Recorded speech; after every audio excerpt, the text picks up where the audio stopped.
Since biblically accurate angels have become quite popular as of late, I thought I would go ahead and do this very weird video. For fun, of course. Although some have speculated that these biblically accurate angels are a description of alien spaceships, I have a different theory.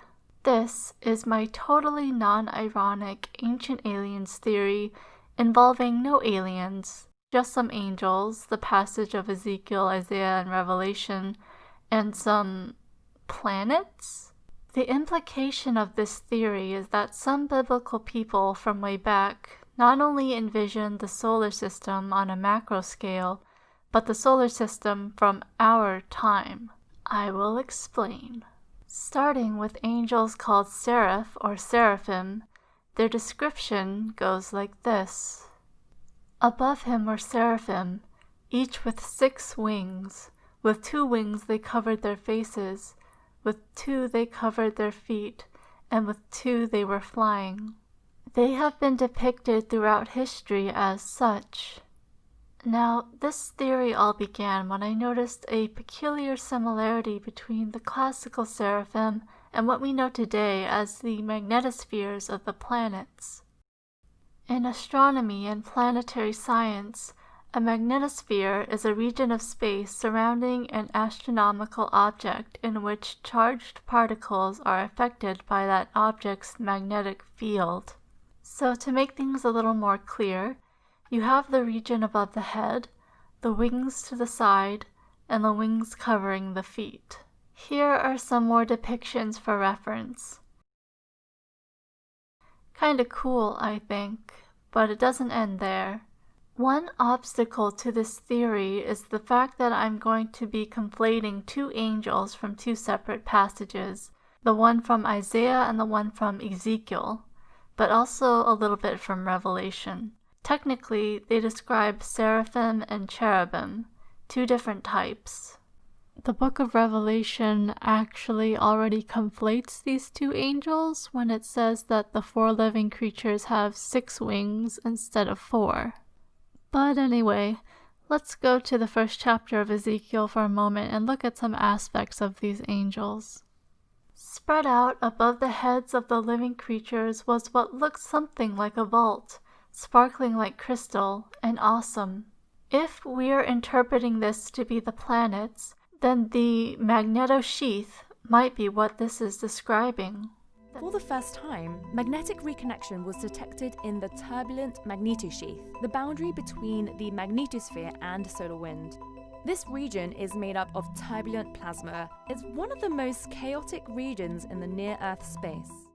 Ezekiel describes that above the vault was a throne with the figure of a man shining like fire, with the appearance of the glory of the Lord. So above the angel, above the vault, is God. This would obviously be the sun. Let's take a look at another aspect. Ezekiel says, "The appearance of the living creatures was like burning coals of fire or like torches. Fire moved back and forth among the creatures.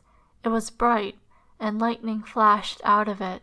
There is a phenomenon in space that could fit this description. In 2015, NASA launched its Magnetospheric Multiscale Mission, or MMS, to investigate the burst of energy in Earth's magnetic field known as magnetic reconnection. As the solar wind bathes our planet, Earth's magnetic field lines absorbs this energy and gets stretched. And like elastic bands, they eventually release energy by snapping. As a result, particles in the region are flying at supersonic speeds. That burst of energy is magnetic reconnection. It's pervasive in the universe. It happens on the sun, around Earth, and flings particles across the solar system. Moving on, let's look at another part of the passage, describing gyroscopic wheels covered in eyes. Apparently this creature is called the Ophanim. At first I assumed this might represent the rings of the planets. After all, Ezekiel mentions that there are 4 angels, and there are 4 planets in our solar system with rings, the gas giants. The eyes could be the rock debris within the rings. That's one possibility. But then there is another possibility that's a bit impossible, but I'm going to entertain it nonetheless. Could they be satellites, aka the eyes in the sky? If we look at the satellites and their orbits, we do get a picture of what could be gyroscopic wheels if we are incorporating their orbits over time. When you see the word wheel, skip that. Think cycles. Cycles. The Western way is linear. The Eastern way is cyclical. He's looking at cycles within cycles. But where you see the word wheels, the word there is ophanim. The singular is ophan. It shouldn't say wheel, it should say cycle. Or maybe if we look at the amount that there is and the shape that they form in their entirety, kind of looks like a wheel. But this would mean Ezekiel was actually envisioning the solar system in the future. Man, I don't know. Thus, the complete and up-to-date representation of biblically accurate angels does not look like this, or this, or this, or this, but this, with the throne of God, with the wings covering the face, out to the side and covering the feet, with the glistening vault overhead, with the eyes, and then with the lightning flashes not featured because this is a still picture. Boom. There. Now, as far as the four faces, the man, the lion, the ox, the eagle, I have no idea what they could represent.